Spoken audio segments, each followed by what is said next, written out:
Hey everyone, Diavolo here, and in today's video, we're going back to Tokyo Revengers and its final saga to go over in depth the super intriguing and intense Three Deities arc. Originally this was meant to be the final part of the entire story, but like a majority of our mangakas out there, Ken Waikui didn't end it and the story continued on as it just didn't feel like it could have finished after the first conflict ceased, hence why it's turned into more of a saga now than just an arc. Now, there are some things that I really didn't enjoy happening throughout this part of the story, as I feel like it's taken away from what it was originally. But this isn't a video where I go over everything wrong with the arc, and honestly this part of the story is just jam-packed with some real fire moments, new people, new organizations, and a heightened level of brutality all throughout it. Honestly, something that I found more enjoyable in this arc is the fact that everyone is just slightly older now, and because of that it's turned this original motorcycle-like gang theme, where they mess around doing nothing more than kind of just fighting each other, into more of a Yakuza-like organization, where they are now involved with like corrupt businesses and other illegal activities. But anyway, enough teasing, hit that subscribe button if you haven't already, and let's get into the Three Deities arc from the final saga of Tokyo Revengers. But just before we do get into the video, I want to thank the GOATs themselves, Gameloft, for sponsoring this video. If you haven't heard, March of Empires is this dope, immersive, strategic medieval game where people can rule their own kingdom and rise through conquest to become the mightiest empire of them all. This game works on almost every platform, from Android to iOS and even PC. On this completely free-to-play game, you can choose between a variety of different ways to move forward, like training your armies, gathering materials through conquest or trading, forming strong alliances with other strong players and friends to plot strategies together, or, just like Mikey, straight up becoming a menace and the mightiest leader by yourself. Something that drove me to dive into this game more were these really cool versus screens. I love the in-depth look at how the battle is going, along with the strategic options you get beforehand. Also, this November, starting on the 15th, March of Empires is also dropping its biggest and most exciting update of the year, possibly ever, introducing a brand new faction, which for all of my weebs out there is this Japanese Shogun faction. This new update will buff the game visually and submerge all of the players in an authentic Japanese world. So make sure you go down below and use my link in the description or the QR code on screen to take advantage of the guaranteed in-game VIP perks like 5,000 free gold, which is actually insane as you otherwise start off with only 200, and start building your kingdom today. Anyway, again, thanks to Gameloft for sponsoring this video. So after Mikey literally tried to fly at the end of the last arc, Takamichi gained the power of plot and 10,000% more upper body strength after being shot, and still managed to catch a rocketing Mikey as he fell towards the ground below. Then on the verge of death ended up doing the handshake respawn glitch so that Takamichi could save Mikey and try and get the best possible future. Dude would rather save his bro than live happily with the chick he's finally saved. Anyway, starting off we find ourselves with Takamichi, who's rushing to school after he's time leaped 10 years back to the past. Once there, he is greeted by the four original boys, Yamagishi, Makoto, Takuya, and Akun, who remark on Takamichi's unusual earliness. Continuing on to class, along the way he also encounters Sakai, who had leveled up the drip to the point he was even unable to recognize him at first. After a short conversation between the boys, Takamichi's mates take notice of this randomly strange behavior with him. And honestly, as someone who's been reading the series for an entire year now, I've always wondered, what the actual hell does Takamichi act like when he isn't in his body and it's just the normal childhood him? Does he turn into a Giga Chad and just forget about all of his old friends, or just become a nobody? We only ever get the point of view through older Takamichi, so I wonder what the true 14-year-old or 16-year-old Takamichi is actually like. Anyway, after taking all of this in, Takamichi immediately rushes to find Shifuyu, who's chilling in a classroom reading some manga. Looking up, Shifuyu remarks that Takamichi is really loud, asking the reason for his abrupt commotion. Remembering his interaction with Mikey, tears start falling from Takamichi's eyes as he informs a shocked Shifuyu of his unexpected return from the future, with a new mission to save Mikey. Yeah, I keep forgetting this literally happens within a few minutes of Takamichi almost dying. Dude was hanging off a building just moments before being in a school and being 10 years younger, so it's pretty crazy. Elsewhere, at probably a similar time, the bankroller, Big Coco, steps into the face of a man with his sandal and reminds his opponent that the Kanto Manji gang is the sole gang in Tokyo. Nearby, and sitting atop a rival gang member, Sanzu, who I'm just gonna tell you right now is an absolute complete waste of space. Anyway, he admires the nearby view, commenting on how their leader Mikey has defeated countless men on his own. Standing there, surrounded by his defeated opponents, Mikey stares at his hand, muttering, "So you finally arrived, Takamichi." Skipping back to the school, after Takamichi and Shifuyu process the events, Shifuyu tells Takamichi that having Mikey as his time-traveling trigger will make it far more difficult to go back to the future. To find out what Mikey is currently doing, they consult Yamagishi because of his big brain masterage of Japan's delinquent gangs. So I did say this previously, but it has now been 2 entire years since the Tokyo Manji gang disbanded, and because of this, the power structure of Tokyo's delinquent gangs has changed completely. The disbandment of Toman, which was the strongest group at the time, caused a civil war as rival gangs tried to gain power as the new strongest gang. This period of conflict was referred to as Tokyo's Sengoku period, which, if you don't know, is an actual homage or relates to Japan's own Sengoku period, also known as Sengoku Jidai, and that translates to the Warring States period. This is a period in Japanese history of like near constant civil war and social upheaval from 1467 to 1615, and so just like in those historic Japanese times, in this new future during Tokyo Revengers that now takes place 2 years later, 3 new gangs rose to power. The first being the Rokuhara Tandai, run by South, Brahman, run by an unknown shady figure, and the Kanto Manji gang, run by the invincible Mikey. Takamichi wonders why Mikey disbanded Toman if he was just going to turn around and make a new one, but then remembers the dark impulsivity Mikey has and attributes this as the reason for his continued evil path. Shifuyu tells Takamichi that he is spacing out before remarking that he must be thinking of Mikey. He then, like the true Chad he is, reminds Takamichi that he has to apologize to someone, and that being obviously Hina, because he'd freaking fixed everything with her, and now he's back in the past and could possibly ruin it all again. After finding Hina, Takamichi tearfully apologizes for abandoning her and their wedding, and then subsequently dying because of it. Dumbfounded, Hina realizes that Takamichi has come back once again from the future. Trashamichi, which is what I'm gonna call him from now on because he's damn messed up by coming back from his perfect future, tells Hina that he realized that his mission will not end until he saves Mikey. Reassuring him though, and like the best chick she is, Hina says that even if Takamichi makes a mistake and causes a bad future, she will still support him no matter what. As he and Shifuyu walk through their school, Takamichi wonders aloud about how he will defeat Mikey. When Shifuyu tells him not to blurt out random things, Takamichi insists that he is serious. Hearing this, Shifuyu instead suggests that they should reunite Toman, as they need strength to take on Mikey. Just then though, big bro Hakai shows up and like, oh my lord, when I first saw him here I actually freaked out. I full on thought it was like Baji. It took me a moment to realize that it's not Baji, it's Hakai. The new hairdo is just too good. But anyways, he joins the conversation and asks what they're talking about. But before a nervous Takamichi could say anything, Hakai remarks that they both look free and tells the two he has something to show them. Now arriving at a lavish office, Takamichi doesn't initially recognize the big chin himself sitting behind a desk. As Pa introduces himself, Takamichi reacts in surprise, exclaiming that Pa got released from juvenile detention. At a nearby table, Mitsuya turns around and asks Takamichi if he's making a joke, as Pa-chan was released a while back now. Also sitting nearby and looking like just hella fresh is Payan, which leaves Takamichi just blown away and delighted at the fact that all of his friends are still together. Hakai asks Mitsuya if he's looking to rent a room, with the Drip King himself replying that he's thinking of renting a small design studio. As all of them talk, Takamichi remembers that Pa-chan and Payan are future business partners, and as everyone banters over the price and the features of each room they want to rent, Shifuyu turns to Takamichi, suggesting he recruit them for his plan. Takamichi acknowledges that their strength would be extremely valuable and vital in defeating Mikey, but in the end, he realizes something and decides not to. Later on, and on the subway now, Hakai notes his admiration for Mitsuya, Pa, and Payan as they continue to move forward with their lives. Knowing what his future holds though, Takamichi reassures him, telling Hakai that he is fine where he is, as he will make it big in the future. Which is just hella wholesome, because of course our boy freaking knows Hakai was a baller in the past timeline. And then after Hakai leaves them, Shifuyu asks Takamichi why he didn't tell anyone about his plan. However, the stubborn-ass man-child Takamichi says that he cannot bring himself to ask them, as they have all started going down their own paths in life. Standing there, Shifuyu wonders if there is anyone else they can recruit, but soon also realizes he's running late for his part-time job. As Takamichi watches Shifuyu run off into work, he remembers Shifuyu's future as a pet store owner. Okay, so I'm going to cut everything off. Now that I know like a little bit more about Japanese culture in general, at least I think I do. I think I know how Shifuyu ends up becoming the owner of the store. He most likely got some kind of like lifetime contract, which is actually like a huge thing, or used to be a huge thing over in Japan, up until more recently.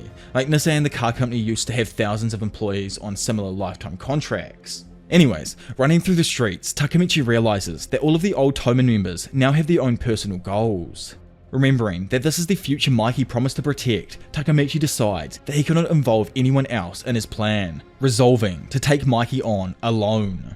As he stands there overlooking the harbour, Takamichi remarks that he doesn't know where to start. Just then though, his pocket starts to vibrate as his phone rings with a call from the big man himself, Draken, or Reuniting, which I always get wrong, so I just call him Draken no matter what pretty much, because you know me with Japanese names. Skipping forward later to that night, Takamichi arrives at the infamous D motorcycle shop, so everyone should know, but like for those of you who don't, it's the original store that Mikey's older brother Shinichiro Sano owned, and now it's fallen into the hands of Big Draken. After walking inside, Draken gets up from the bike he's working on, which is revealed to be Mikey's CB250T, and apologizes for taking so long to fix it, saying that the parts he ordered took ages to arrive. Startled, Takamichi realizes that it's actually the bike Mikey had gifted him. Skipping forward and now out on the bike, taking it for its first spin, Takamichi relays his findings from the present to Draken. He says that his mission this time is to save Mikey, as he always ends up saving him. Draken voices his doubts though, remarking that Mikey has descended completely into darkness. He says that Mikey has changed and will not hesitate to kill and murder Takamichi if he ever sees him again. Takamichi confirms this by thinking back on how he had literally just been shot by the depressed future Mikey.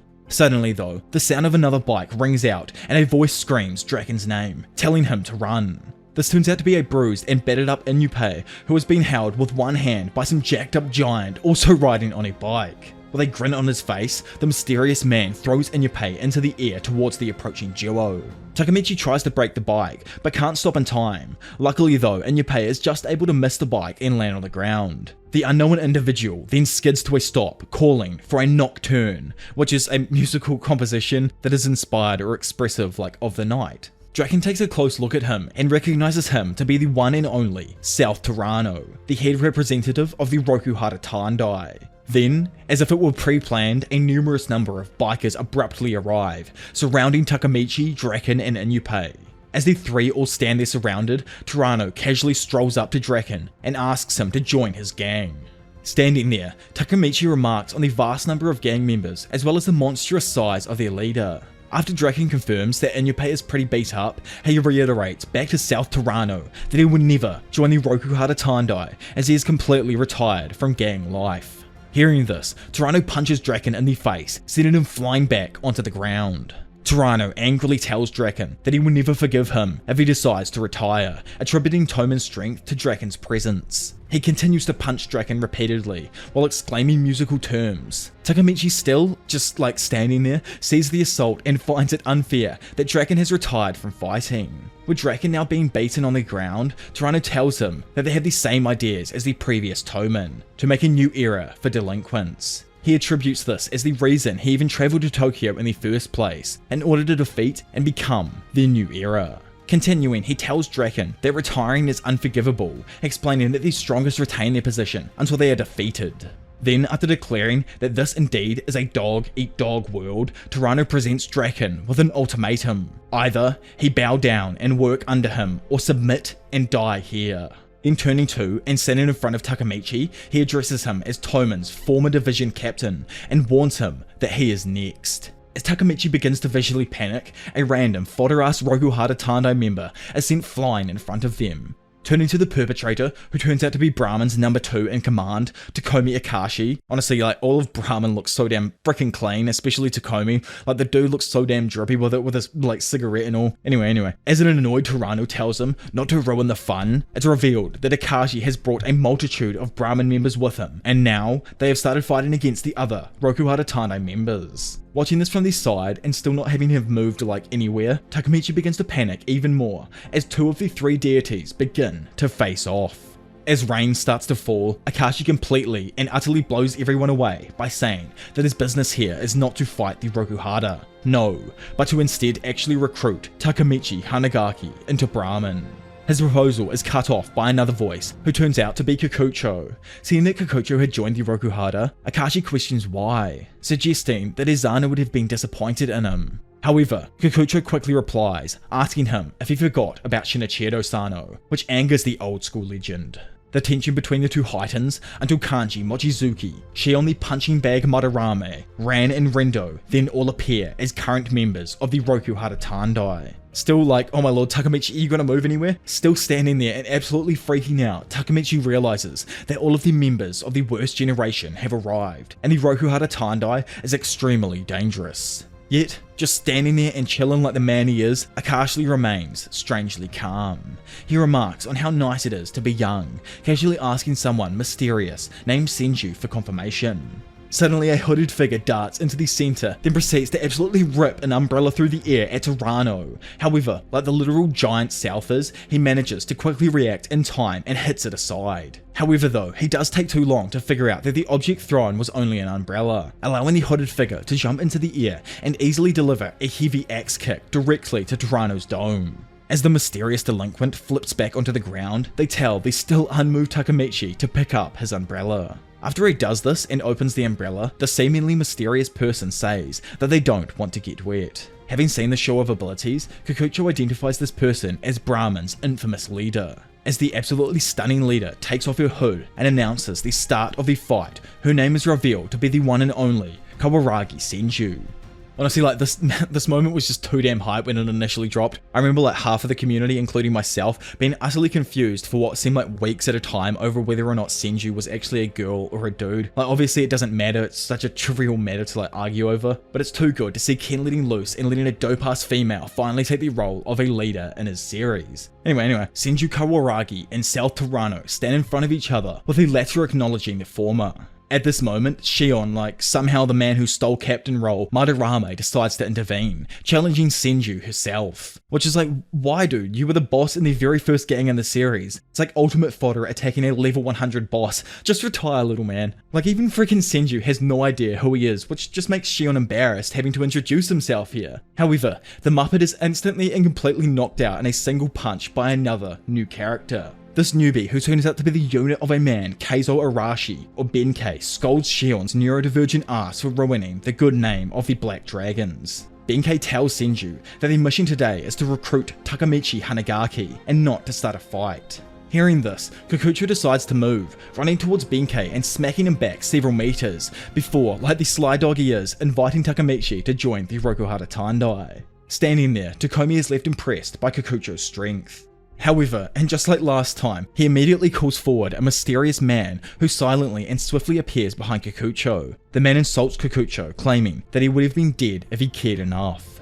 Being confused with all these new people showing up, Anyupe introduces them to Takamichi as the living legends and the former captains of the original Black Dragons. Along with Akashi, who is known as the God of War, the three fought alongside the revered one, Shinichiro Sano. As Brahman's top brass gather, Anyupe remarks that these living legends have all gathered under Senju, alluding to her dominating strength. Big Draken breaks the moment by dismissing these comments, remarking the Black Dragon's founders. He directly challenges Tourano to finish the fight that they just started, remarking how long it has been since he has felt this excited. As the standoff between the Rokuhara Tandai and Brahman causes a traffic jam, South remarks that he intended to recruit Draken to defeat Brahman. However, Senju replies that they also haven't shown up to fight. No, instead, they have only come to recruit Takamichi before the Kanto Manji gang arrives. Hearing this, Draken announces that he and Takamichi will not be pushed around by the two gangs. When Draken asks Takamichi for him to back him up on this, it triggers a promise that he made inside of our boy's head to save Mikey. He announces that he is uninterested in joining the gang either, saying that his sole goal is to defeat Mikey. Annoyed, South screams at him, asking if he wishes to intervene with the rule of the three deities, which is again related back to the Warring States period and how the power struggle there resulted in a complete standstill. Anyone else interfering would cause like all-out war and one power to completely take over. Suddenly, Draken lunges at South and smacks him in the face, sending the giant flying back. He tells South that he will have to go through him to get to Takamichi, saying that he is ready for the second round of their fight. However, just as South announces his mutual eagerness to fight, the sound of police sirens approach, interrupting them. Which is typical of the frickin' ops ruining their fun. As everyone begins gapping it from the cops, South tells Draken that they will have to face off next time. Seeing this, Takamichi smiles in relief, noting that Draken has not changed in the last 2 years and is still loyal to Toman. Yet, as he retreats with Brahman, Akashi approaches Draken and silently apologizes to him for not intervening. Having seen this interaction, Takamichi is left slightly confused, wondering about Akashi's possible relation to Draken. Skipping forward now, and riding back with Draken, Takamichi apologizes for abruptly screaming out his intentions in front of everyone. Hearing this, Draken chuckles to himself as he remarks that it was very normal of him to do so. Takamichi replies that he's happy to see that Draken hasn't changed much either. However, Draken grows serious as he begins telling Takamichi that he has something to confess, going on to reveal that he in fact has already joined Brahman. After Draken divulges his relation with Brahman, the two soon arrive back at the bike shop. As Inyupe helps Takamichi drive from the rain upstairs, Takamichi remarks that it's been a difficult day. Noting that Draken didn't come inside yet, Takamichi inquires about his whereabouts, with Inyupe saying that he's currently outside with Brahman, probably discussing Takamichi. As Takamichi prepares to leave, Inyupe cautions him, saying that he's worried about Draken. He notes that Brahman is rumoured to be more like the Yakuza instead of a delinquent biker gang, warning Takamichi to be careful. Skipping outside, we find Draken absolutely pissed off, holding Akashi against a wall, angrily exclaiming that he just doesn't listen.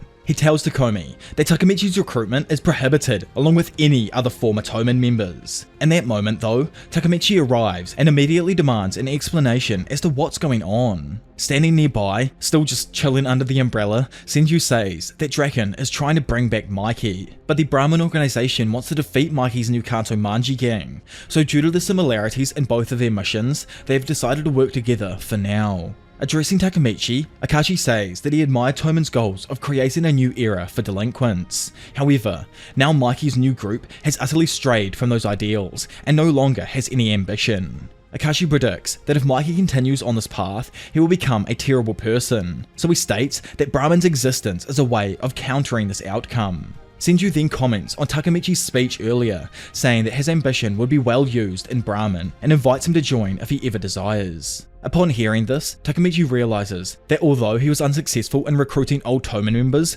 utilizing other gangs against Mikey may be a possible solution in actually defeating him. Because damn, we all gotta face facts here. I don't think Takamichi is ever winning in a hand-to-hand fight with Mikey. The dude is just something else when it comes to like fights, obviously. After Senju's offer, Draken angrily interrupts and this time threatens to become Brahman's enemy if Takamichi becomes involved. However, Senju is utterly unfazed and instead asks if he plans to fight them here and now. Shocked with the sudden escalation, Takamichi interrupts them while reminding himself that the future will not change if he continues to stand by and watch, and to Draken's shock, he decides to join Brahman. Which is like, finally man, it was just so random seeing Takamichi stand around during the entire conflict that happened beforehand, instead of actually doing something. It made it seem like we were back at square one with timid old trash and Michi. Anyway, before leaving, Akashi reminds Draken of Brahman's ultimate goal of defeating the Kanto Manji gang, but says that he himself doesn't want to fight Mikey, which is why he recruited Mikey's old friends for that exact purpose. As Senju puts down the umbrella, noting that it's finally stopped raining, Draken sighs, explaining that they share a common goal with Brahman, but that is the only reason for their cooperation. Shaking hands, Draken welcomes Takamichi into Brahman, but not before reminding him that their sole reason for the alliance is to bring Mikey back. Standing there with his usual stoic demeanor, Takamichi vows to stop Mikey from continuing down the wrong path. As Draken agrees, Senju intervenes saying that it's decided and gives him the umbrella, telling Takamichi that from now on, he is going to be her gopher, which obviously just leaves him absolutely confused. Senju then orders Takamichi to meet with him tomorrow in Harajuku at 3 PM. Smiling, Akashi tells Takamichi to just be utterly prepared, as Senju has become interested in him.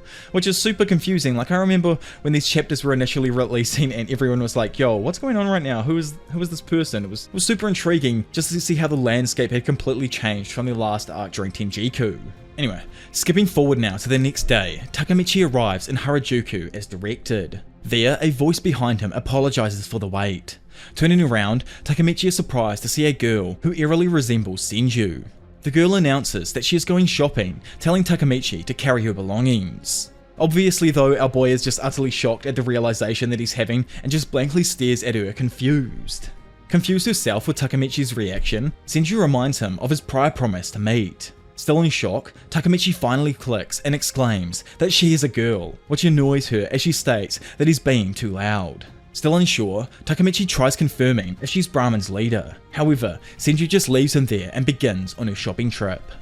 Skipping forward into the shopping trip and through most of the bullshit, cause who actually cares about half of the stuff that happens here, Takamichi asks Senju about her relationship with Akashi, noting their significant age difference. Surprisingly, Senju then reveals that he's actually her older brother, and her real name is Akashi as well. Continuing with her family explanation, she mentions that as a former Toman captain, Takamichi should also know Harachiyo Sanzu, their middle sibling. Which is just like freaking massive. Sanzu, a character who hasn't played like any part in the story so far, just showing up and becoming this super mysterious dude all of a sudden. As Takamichi stands there, shocked, trying to process the information, Senju bursts out of the dressing room, exclaiming that she and her siblings are known to be mysterious. Intrigued, Takamichi asks if Sanzu is in Brahman as well, but she says that he isn't. Instead, she says that Sanzu is not interested in her. In fact, he joined the Kanto Manji gang despite her strength and Akashi supporting her cause. Shocked, Takamichi remembers his encounter with Sanzu in the present timeline, you know, the old Mikey jumper timeline, and concludes that the Kanto Manji gang will surely become Bonten in the future.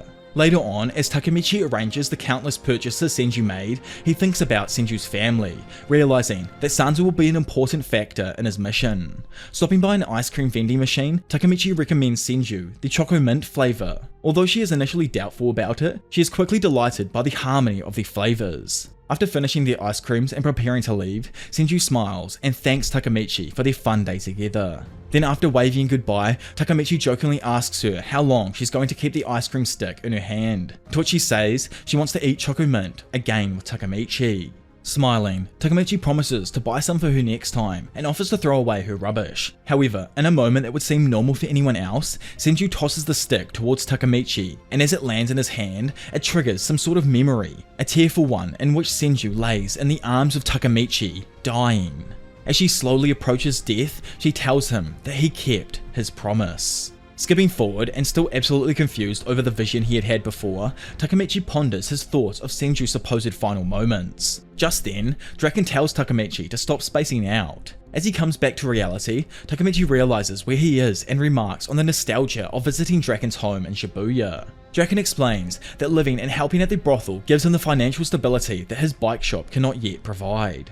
As Takamichi presses the elevator button, another of these weird visualizations starts, where he finds a dark, blood-like stain going up his torso.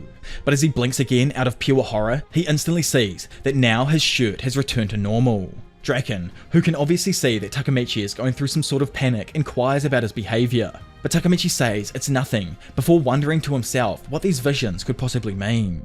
In the brothel, Draken introduces the boss to Takamichi, someone he regards as a parental figure. After Takamichi says hi, Draken leads him down the hall of the brothel past the beautiful waifus who bombard him with various questions. When Takamichi asks if the girls there are the same ones as when he visited last time, Draken replies that they are not, as the harsh world is ever changing, which is actually kind of sad, as obviously this is the life that Draken would have got used to over time, with girls who tried acting like motherly figures just disappearing without him initially even knowing why. I wanted to say the dude who raised him seemed like an absolute G just before, because man's dressed up in the finest clothing and looks like one, but we gotta face the facts that a brothel probably isn't the best place for a child to develop, so it's a miracle Draken has grown into the absolute goat of a gentleman that he is today.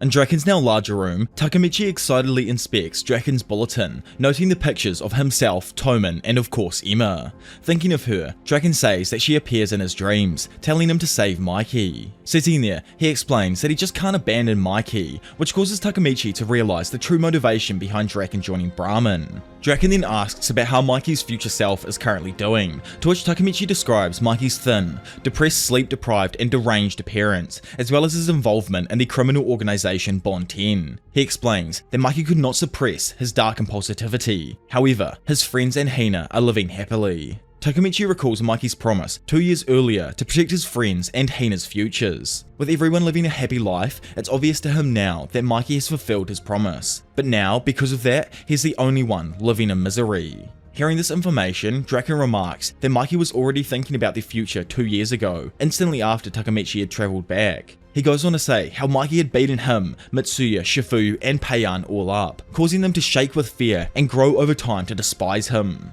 Still sitting down, Draken processes the idea of the dark impulsivity, and he notes that their lives have indeed improved with Mikey's absence, yet he speculates that Mikey distancing and villainizing himself was really to fulfill his promise to Takamichi. Smiling, Draken remarks that what he's doing now isn't wrong. Skipping slightly forward and walking down the hall now, Draken reminds Takamichi that their future will have already changed as he has joined Brahman, and in the original timeline he hadn't. Although they don't know the coming events, both Draken and Takamichi swear that they are going to bring back Mikey themselves. Just then, one of the girls bumps into Takamichi though, interrupting the conversation and spilling tomato juice onto his shirt. As Draken pokes fun at the juice's blood-like appearance, Takamichi once again snaps into a momentary daze as he sees blood on his hands, and he starts to wonder if he can actually foresee the future. Later the next day, we find Senju and Takumi in a meeting with a businessman who welcomes Brahman's involvement with their business. He explains that many companies these days are using gangs as a form of protection. Sitting there,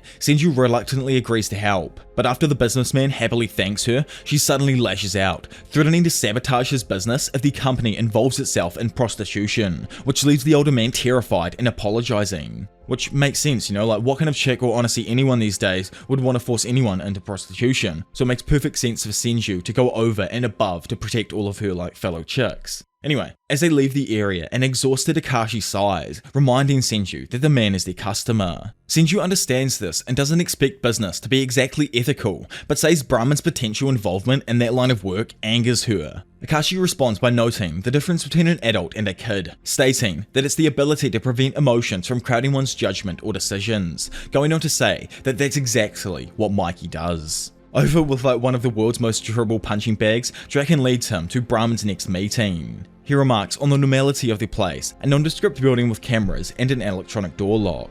As he walks in, a shocked Takamichi finds himself at the top of a huge indoor fighting ring. Draken explains to him that this is B1, Brahman's underground fighting ring. They coordinate and televise nightly matches for the rich who bet on the fights here. B1 created a gang of strong fighters which over time has formed into Brahman. Suddenly, Senju arrives at the top of the flight of stairs, ordering the cameras off and announcing the meeting's commencement. Honestly, she looks too damn clean here, like the fit is absolutely fire, and I've noticed the designs on each of the uniforms also vary from each Brahman captains, so I'm wondering if there is any specific meaning behind that that's been revealed in the future now, or is it just a design choice that Ken Waikui decided to go with. But anyways, as she enters, walking down the steps of the arena, then taking her place in the center of the ring, causing Brahman's chants to stop instantly. She then introduces the group's newest member, that being Takamichi Hanagaki, and ordering him to join her in the arena. Senju lists Takamichi's numerous accomplishments in the gang world, including the Battle of August 3rd, Bloody Halloween, the Christmas conflict, the Kanto incident, and his status as Toman's 1st Division captain and the current Black Dragon's leader.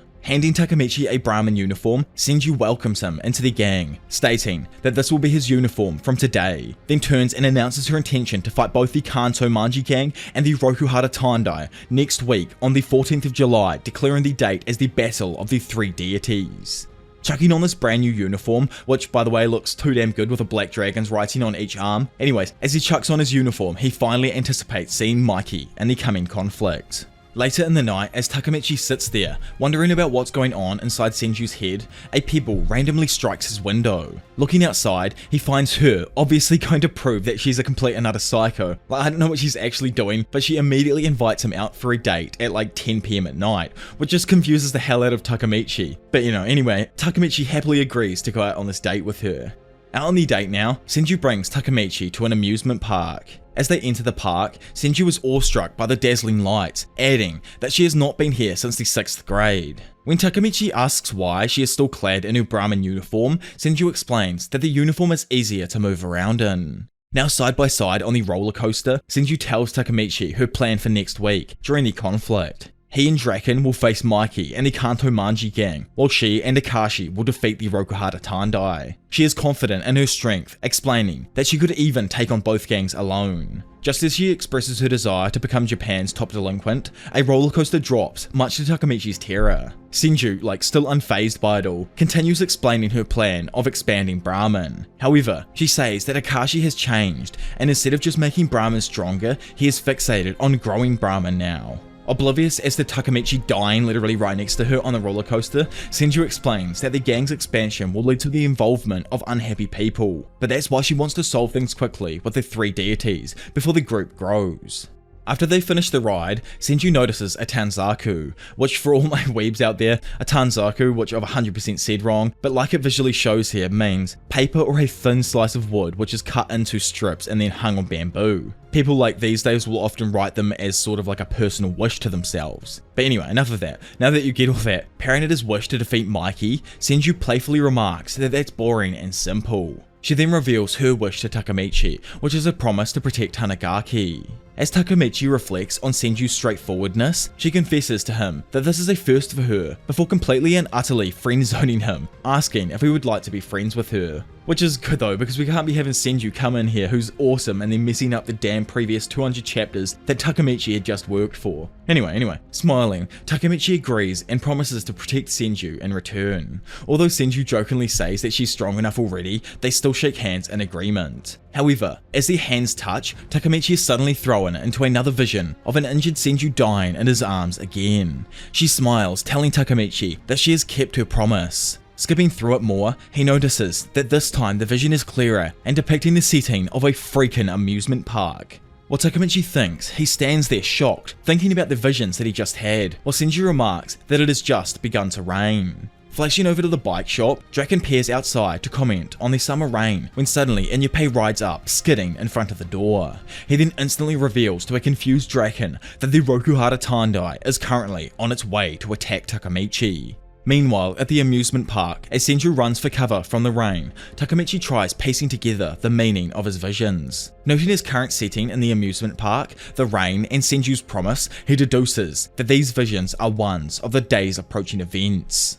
Skipping slightly forward and now in a cafe, Senju and Takamichi wait out the rain. After Senju shoots off to the bathroom, Takamichi gets lost in his thoughts, wondering what to do in case his future visions become reality. He then recalls a vision of Senju bleeding from the head and dying, and then realizing that Senju is currently in the restroom, he rushes off to find her, scolding himself for leaving her alone under the current circumstances. Just as he reaches the restrooms, Takamichi sees the Tanzaku with Senju's promise to protect him. As he stands there looking at it, he comes to a realization. However, as he looks to the side, he sees a large group of hooded masked men approaching him. They ask if he's Takamichi, which causes them to realize they aren't even targeting Senju, but in fact him. One of the men talks to the other, asking if they're really going to do this, to which the other man reassures him, stating that it is the only way for small fries to climb up the ladder. Another man tries protesting, however, the man pulls out a gun, responding that South will understand his actions. By the way, for those of you who don't realize this, or haven't watched a previous video of mine in the past, the person holding the gun isn't just like a random fodder dude, but is in fact Choji, who in the past was a former captain of Valhalla and one of Kisaki's little goons, so obviously he's trying to make his way back up through the Rokuhara now. As Takamichi stares at the barrel of the gun, he pieces together the meaning of his visions. Senju will die trying to protect him here. Suddenly, behind him, Senju appears, rushing up, trying to save him. Scared of the approaching future, Takamichi screams at her to stay back, while at the same time, the man grips his gun, warning Takamichi to not move also. However, Takamichi ignores the fodder fool and runs towards Senju, telling her to not come near him. As he jumps directly in front of her, a few gunshots ring out, and with Takamichi seemingly collapsed atop Senju, Choji thinks he successfully killed him and begins laughing like a madman. Yet, as per every fodder character, he somehow missed every single bullet, and Takamichi rises completely unscathed. As Senju looks up at him in surprise, Takamichi asks if she's alright. Then seeing that she is, he tells her he cannot let her die. Standing behind them though, with the gun still drawn, Choji screams at Takamichi, asking him how he managed to dodge the bullets. Takamichi himself, realizing that there isn't any escape, braces for the bullets, but as the gun rings out, he is taken by surprise when all of a sudden, the gun is sent flying through the air and clattering to the ground. Turning, he then sees the one and freaking only big Draken, who has managed to somehow intervene and knocked out Choji.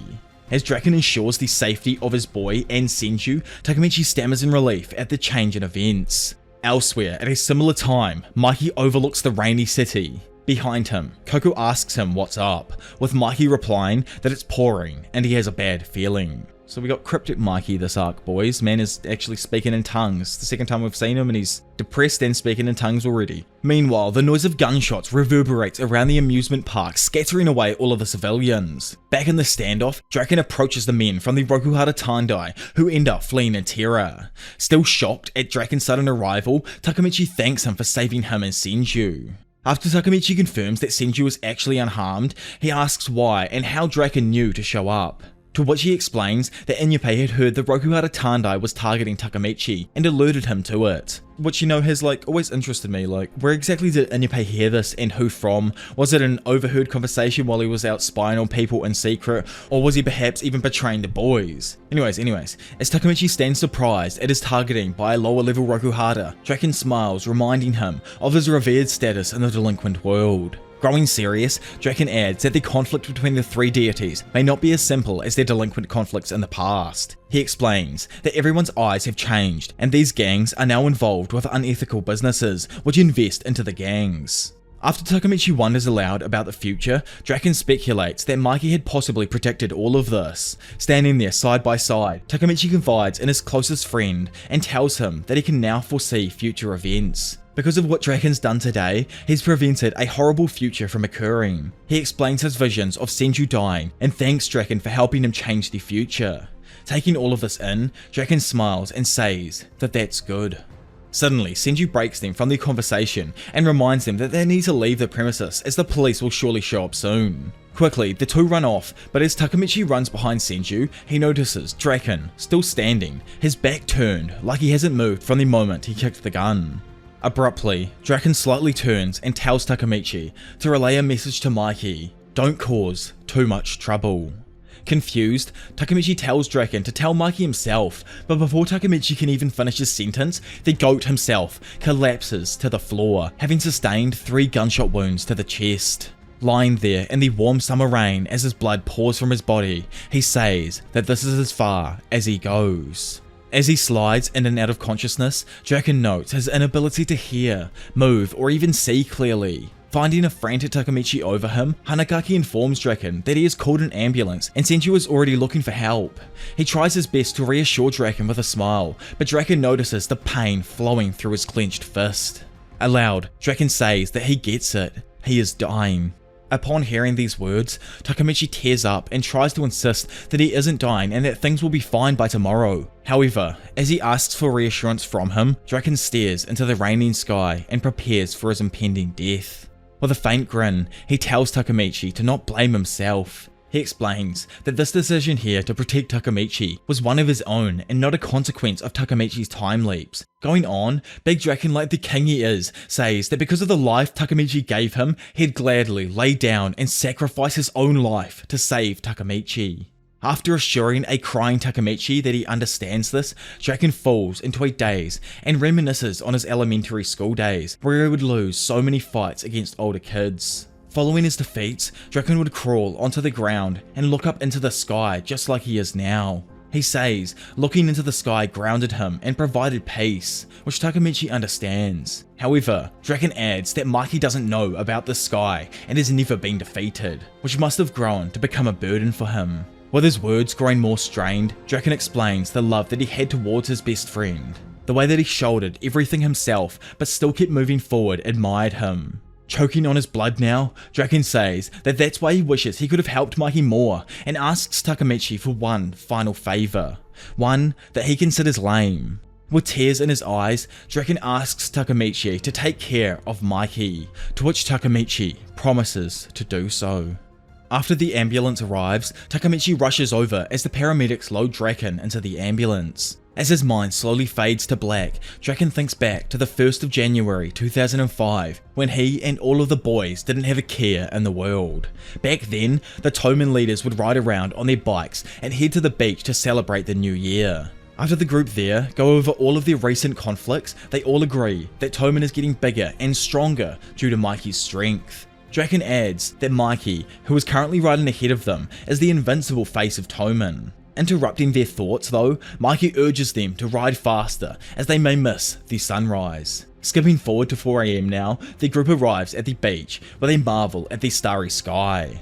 To combat the cold weather, Baji orders Shifuyu and Hikai to buy something from the convenience store, which they head off to do. At the same time, Draken starts running along the beach, joined by Mitsuya, Baji, Parchin, Payan, and Smiley. It's explained, while they're all messing around, that Mucho, the Squad 5 captain, didn't want to take the car out and is too lazy to do so, which is kind of funny because I swear he's still like too young to even drive at this point in the series. But yeah, anyway. By the time Hikai and Shifuyu return, the sun has begun to rise and all of the captains have tired out from the run. Draken spots Mikey over at the pier watching the sunrise. As he approaches his boy from behind, the other members stare in awe at the beauty of the rising sun. Mikey then places his palm above the sun and clenches it, grasping the sun. He tells Draken that he's going to seize this world, and standing by his side like always, Draken agrees, saying that in this year they will conquer the whole country. Which, you know, like Mikey placing his palm on the sun and clenching it is a big homage or like foreshadowing to Mikey, you know, like grabbing all of Japan and conquering Japan, because you know, the rising sun. Back in reality now, as he remembers that morning, Draken weeps, remarking that his final memories are indeed with Toman after all. Then, as the life finally fades, he tells Emma that he is on his way to her, visualizing their spirits reuniting as he dies. Over at the Rokuhara Tandai hideout, which looks like some sort of bar, all of the top executives watch as South beats the absolute shit out of the perpetrators of Draken's death. Although South curses the men for their extreme actions, he grins, adding that they had to do it, didn't they? Back in the parking lot, Senju watches as Takamichi recalls the moments prior. He had frantically asked the paramedics of Draken's condition, but sadly, they informed him that he was already gone. Though Senju calls out to Takamichi several times, she fails to bring him out of his catatonic state. Which is, you know, so sad. I remember when this moment first happened and it was like a sealment on Draken's death. Like, yeah, the last chapter, him going away with Emma. Maybe he could have come back if like the paramedics restarted his heart or something. But no, this absolutely sealed his death right here with the paramedics saying that he was already gone. Anyway, just then, Akashi arrives behind them. After confirming that the Rokuhara Tandai perpetrated Draken's death, he swears revenge, ordering Benkei to gather the rest of Brahman. Hearing Akashi's plans, Senju is left shocked, saying that they cannot act today. Pissed at each other, her and Takomi erupt into an argument about the best course of action. Akashi angrily declares that their goals have changed from a stupid childish brawl to a battle to the death. Senju retorts though, trying to say that he's wrong, while all the while Takamichi remains in a shaken state, unable to move or process the events. However, to add to the already messed up situation, South suddenly arrives in the parking lot, piquing Hanagaki's dulled mind. After he taunts Draken's death, he screams at Takomi to start this Armageddon, to which Takomi screams back that he is going to end this now. Yet, once again, another interruption rings throughout the air as the distinct sound of a motorcycle quickly approaches. Arriving alone at the scene, we find a somber, emotionless Mikey. Seeing him, a stunned Takamichi shakily utters his estranged friend's name. Soon after this, the rest of the Kanto Manji gang ride up behind their leader. As the three gangs face each other, South and Takomi prepare to fight, with Takomi declaring the battle in Draken's honor. South loudly proclaims the start of the war of the three deities. Meanwhile, the megalomaniac Sanzu orders the Kanto Manji gang to kill everyone. Boom, so officially the big battle of the three deities begins. As utter chaos starts to envelop the area, Takomi makes his disdain for the Kanto Manji gang clear, accusing them of abandoning Draken. Standing nearby, Takamichi watches in horror while Senju tries to reason with Brahman, telling them to not allow their emotions to overwhelm them, but to no avail. From a distance, Mikey and Coco watch the developing situation.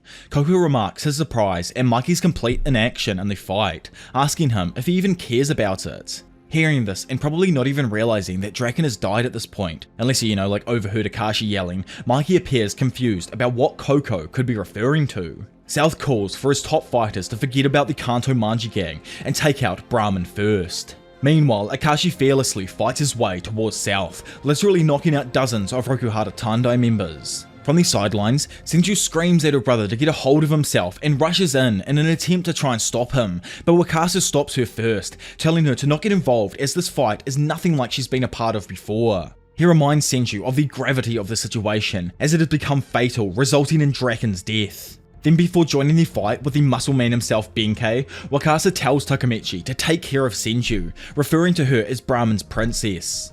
Having murked a few more fodder falls on his way to South, Takamichi demands to know why he killed Draken, revealing that he was never a formal member of Brahman and should have killed him instead. As he shouts, 2 Rokuhara members restrain Akashi. South then prepares to punch the defenseless man. However, just before he connects, Benkei suddenly appears, blocking his strike and punching Takamichi back. He remarks that South's punch is surprisingly weak despite his size. Then again, instantly behind him, Wakasa leaps through the air, looking like he's got some sort of ninjutsu or something, and lands a perfect kick to South's dome. As Wakasa slides across the ground, he tells South that he's now fighting with Brahman's strongest. Not fazed by this though, South enthusiastically declares his excitement to face the first generation of the Black Dragons. And not gonna lie, I'm pretty sure that makes these guys like 26 to 28 years old, or in that kind of age range, in comparison to most of the other people around, which are still minors aged like 16 to 19. It's honestly the most random dynamic when you think about it like that. Like, why is there 30-year-olds hanging out and fighting against kids? Anyways, as the massive battle between the 3 gangs ensues, Kikuchi fights his way through Mikey's gang in an attempt to confront him. Yet, as more Kanto members rush towards him, he wonders why Mikey isn't making any kind of move himself. Like the rat he is, Senju takes advantage of the ambush on Kikuchi, swinging his favourite pipe over his head and knocking him to the floor. He then goes to taunt Kikuchi, but from behind him, the sexy-ass Ran shows up and smashes Senju over the face with his own weapon. Throughout the battlefield, various Kanto members react in terror at the sheer power of the S62 generation. Meanwhile, as all of the boys face off, South is extremely impressed, commenting that the greatest duo have indeed lived up to their name, and defeated over 100 of Rokuhara Tandai's members.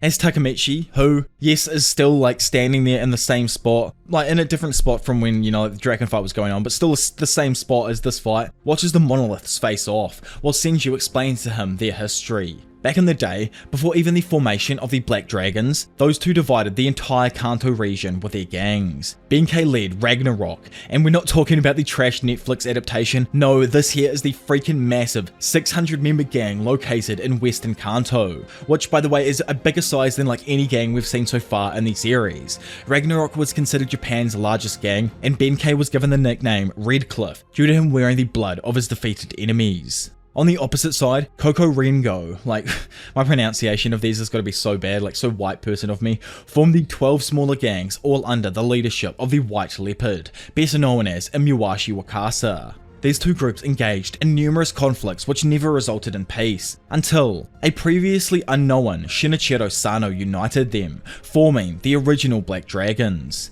Senju says that according to Akashi, they are without a doubt Japan's toughest brawlers. Back with the so-called strongest duo, Benkei says that he wanted to preserve his strength for later in the battle against Mikey, but now they have no choice but to fight.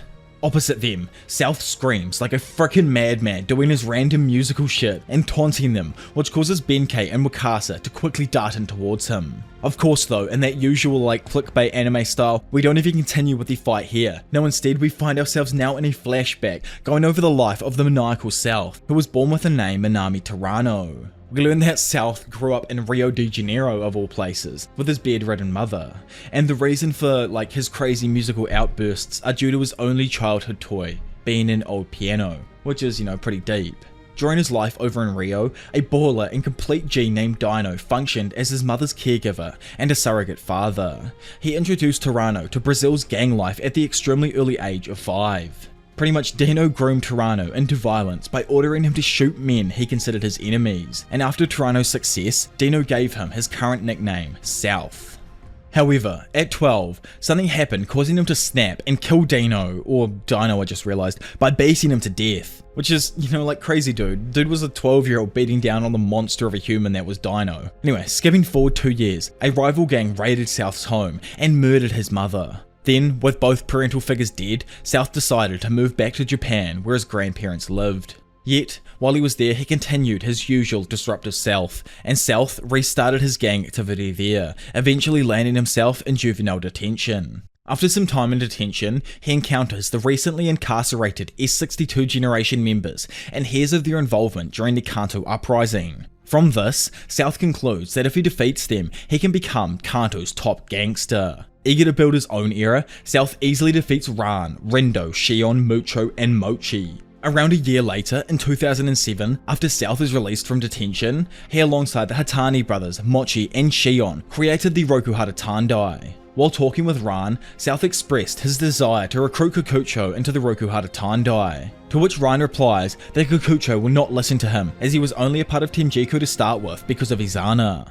Laughing in reply, South assures Ran that he's good at negotiating. Flashing forward, we find that the so-called negotiation is more or less a beatdown, one where he brutally beats Kikucho in an alleyway. As he lays on the ground beaten and bruised, Kikucho admits his defeat to a grinning, unparalleled South. Back in reality now, Wakasa and Benkei both pant as they slowly begin to tire against South. Noticing their fatigue, Toronto taunts them, asking if they're already tired. Then, from over the other side of the battle, Kikucho glances over as the Black Dragon's strongest duo face off. He concludes that no matter how strong they are, South will emerge victorious as he is a man of extreme violence.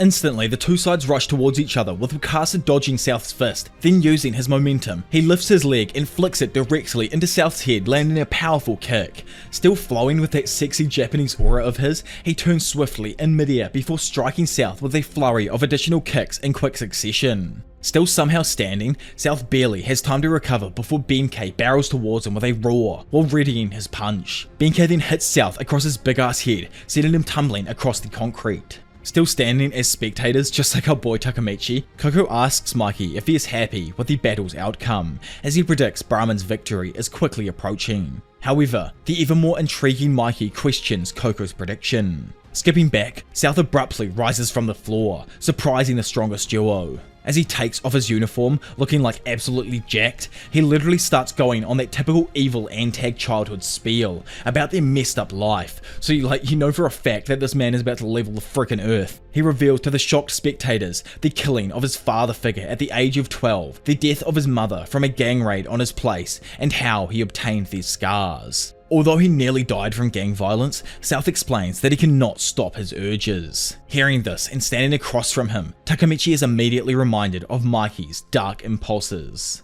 Looking like he's slowly growing taller, South towers above Wakasa and Benkei and ridicules the possibility that he could ever lose to them. Instead, he claims that this makes him even more violent. Then, in an instant, South brutally pummels both Wakasa and Benkei over the head.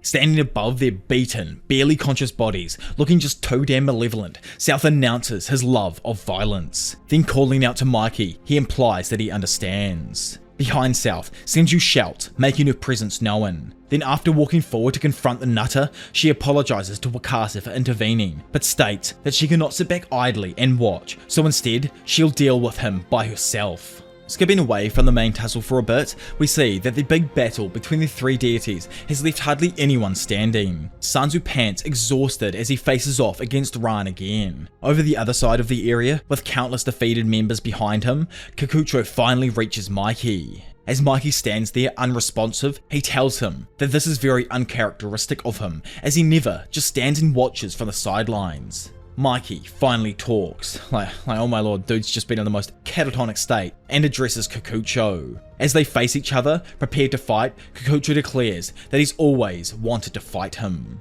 Yo, so again, we're going to skip away from the action and head back over to the other beatdown as Senju stands opposite to South. From the sidelines, Akashi urges Senju to stop, telling her that it's too early for her to face South. He adds that he and the other first generation Black Dragon members will defeat South. However, Senju shouts back at her brother, telling him to shut his goddamn mouth, as she explains that although she doesn't want to fight, she fears for Brahman's future as an organization. Sprinting directly in towards South, Senju graciously leaps into the air. However, just like with the others, her attack is thwarted by South's punch, which redirects her trajectory and sends her flying back across the ground. Seeing this, Akashi and Takamichi yell out for her. Then seeing that she started to bleed, they insist that she stop as there's no way that she can win the fight.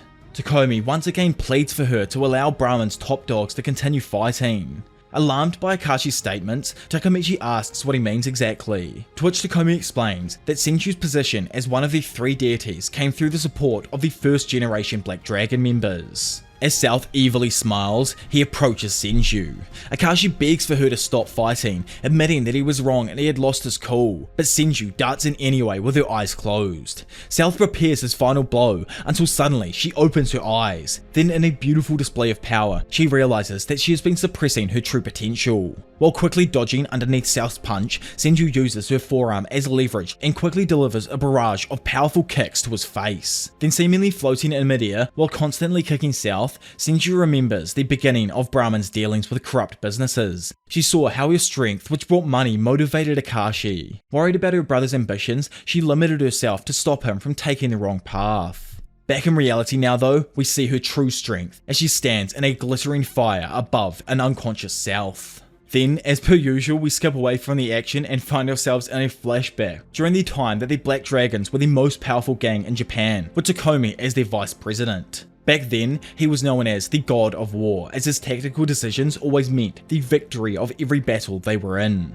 During childhood, Akashi considered himself average from his academics to athletics. In contrast, his childhood friend, the big Shinichiro Sano, had a charismatic quality that seemed to attract everyone to him, which you know is just like Takamichi. Shinichiro's kindness was apparent, but just like Takamichi, he was a shit fighter who cried often. Over time, Shinichiro's charisma extended to his former rivals Benkei and Wakasa. Then together, both gang leaders along with Shinichiro formed the Black Dragons with Takamichi as their vice president. Then as time went forward through the Black Dragon's reign, Akashi sadly became arrogant and drunk on his praises, till one day he was left blindsided at Shinichiro's decision to disband the gang. Shinichiro explained that their dominance would be akin to bullying those weaker than them. However, Takamichi just couldn't stop the gang life and he continued with it, with his time in the Black Dragons giving him leverage and power, allowing him the finer things in life. After 5 years of living lavish, Akashi's influence declined though, leaving him with debts from his over-expensive lifestyle that kept piling up.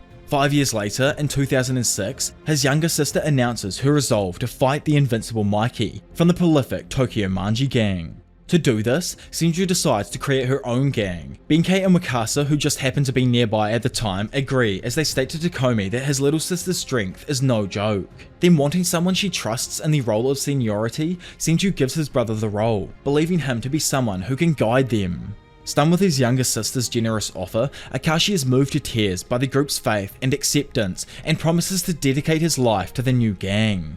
Back under the falling rain now, in reality, Akashi cries out to his sister, realizing that he underestimated her strength and lost sight of Brahman's founding ideals. He attributes recruiting Draken as a factor in losing his sister's trust. However, Senju disagrees as she says that he got it all wrong. It isn't his fault, but her responsibility, and she has failed as Brahman's leader. All she can do now is try and fix the situation, and that is to try and defeat South. To which opposite her, South, who has just gotten back up, says that it has been a while since he's felt this fired up.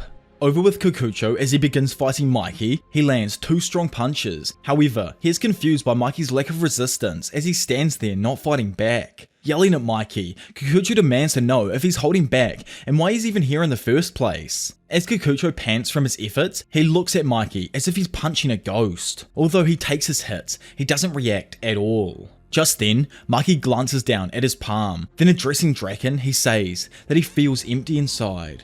Suddenly, darkness starts growing from behind him and envelops the entirety of Mikey's soul. Watching in horror, Kikucho notices a change occur within Mikey as his dark impulsivity fully takes over.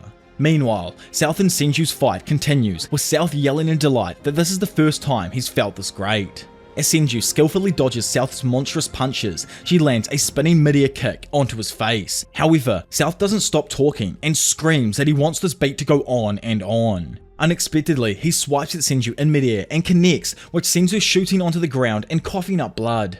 Having seen this, and yes, still just standing in the same freaking spot, Takamichi yells out to Senju as she's sent hurling back. As South prepares to finish off Senju, he places his tree trunk of a hand on Takamichi's shoulder and tells him to move. Yet, the moment South touches Takamichi, a vision of himself bending over South's deceased body flashes through Takamichi's mind. Back in reality, as South just easily walks past him, he's utterly baffled at the possibility of South, a brutal monster, being defeated and killed. Just as South is mere steps away from Senju, Kikucho slams and skids onto the ground between them. Seeing Kikucho's bloodied and defeated form on the ground, South looks up to find Mikey facing him. So now, we finally arrive at the prime beatdown material. Oh my lord, you're about to witness the pinnacle of strength in the humanized world of Tokyo Revengers. So, South chuckles as he steps towards Mikey, noting that he is finally engaged in the fight. Watching the two, Senju angrily tells Mikey to get out of the way, as South is her opponent. However, Mikey glances at her with his murderous intent and asks if she wants to die next, stopping Senju in her tracks.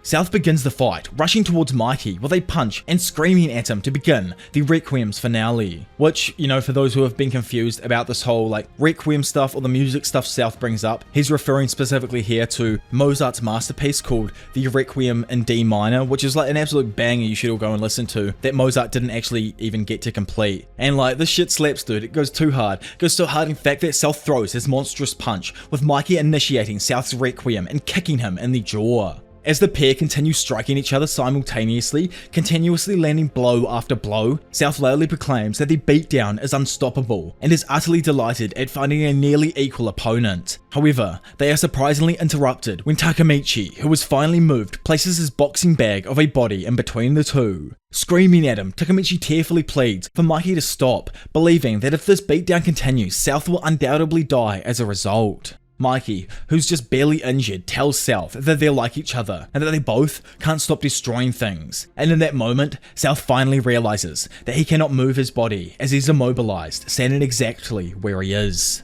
Mikey then tells South that he's the exact same as him, and that's why he's here to murder him. As he watches, Takamichi recognizes that this is exactly like when Mikey confronted Kazutora on Bloody Halloween. He tears up as he realizes that Mikey has truly become a cold-blooded murderer. Approaching, Mikey, like a complete demon, calmly places his hand on Takamichi's arm and says he is in the way. Then, in a swift motion, he breaks Takamichi's elbow over his knee and drops him to the floor. As Takamichi writhes on the ground in pain, Mikey simply walks past him towards South, asking how he wants to die. Still on the ground, Takamichi at the top of his lungs screams at Mikey to stop and not do it. However, Mikey just does not listen as he proceeds with a downpour of punches to South's prone body. He continues to literally beat him to death, and only when South stops breathing does he finally step away from the corpse. Takamichi tears up as he realizes South's actually dead and Mikey's newfound status as a killer. With the gravity of the situation dawning on them, everyone around him looks on in pure horror. Initially horrified with Mikey's actions, Coco then quickly declares that both Senju and South have lost to Mikey, and that the Kanto Manji gang is victorious in the showdown of the three deities. He orders everyone, including all of the boys from the Rokuhara Tandai and Brahman, to retreat where they're injured. As Ran helps Kikucho leave, Kikucho wonders about South's condition. Ran sadly responds dismissively, adding that South's absence will be better for them. Still on his knees, Akashi chastises the extremity of Mikey's actions, but in response, the cold, callous Mikey kicks Takomi in the face and threatens his life as well. However, before he can continue on his beatdown, Takamichi, holding his messed up arm, puts himself between the two and once again pleads for Mikey to stop, telling him that this is wrong. Seemingly bored and sick of this pathetic peasant, Mikey punches Takamichi with his full force directly to his dome, throwing him across the parking lot and leaving him helpless. Behind him, an alarmed Coco, who realizes the severity of the situation, pleads for his captain to stop and retreat for now. Not listening though, and being fully enveloped in his darkness, Mikey ignores Coco's pleas as he's still fixated on Takamichi, who groans from the pain of the previous punch. Standing over him, Mikey asks how he wants his previous best friend to die. He lifts Takamichi's limp body up by the collar, which causes our boy to remember the day Mikey jokingly threatened his life in the past. Takamichi though begins to cry as he realizes that this time he isn't kidding. From the sidelines, completely helpless, Senju watches as Mikey continues to beat Takamichi over and over and over and over and over again. As Mikey brings Takamichi to the ground to strike him, Senju shouts out, screaming his name, and with his face swollen and bloodied, Takamichi murmurs Mikey's name as Mikey prepares the final blow. As Mikey sends his final blow, Takamichi goes to say his name, but loses consciousness and has his vision turn completely black. Opening his eyes, we find Takamichi waking up in the hospital with severe injuries in his neck, arm, face, and he's even been put on a breathing system. Surprisingly, he finds Coco in his room, who informs Takamichi that he remained unconscious for 3 entire days following the battle of the three deities. When Takamichi wonders how he's alive, Koko explains that Senju saved him and bowed to Mikey, begging to end the conflict by letting her disband Brahman itself. The Battle of the Three Deities concluded with the deaths of Draken and South Tarano, the merging of the Rokuhara Tandai and Kanto Manji gang, and the dissolution of Brahman. Koko then leaves Takamichi to try and process the battle's outcome. Before falling back into unconsciousness, Takamichi ponders Senju's sacrifice, Mikey's deadly change from the person he once knew, and finally, he wonders what the hell he's even doing. When Takamichi wakes up again, he finds Shifuyu beside him, who tells him he went to Draken's funeral. In tears, Shifuyu shows just how young he truly is and questions Takamichi, asking what's wrong with him. He met with Draken in the future, so why is he dead now?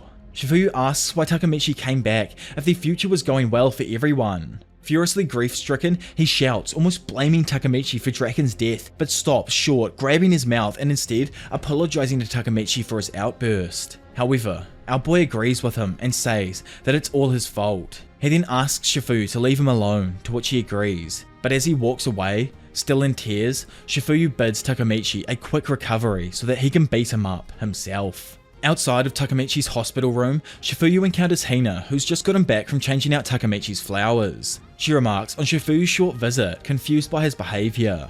Entering the room again, Takamichi apologizes to Shifuyu, vowing not to get anyone else ever involved in his goals again, as this is a battle of his own.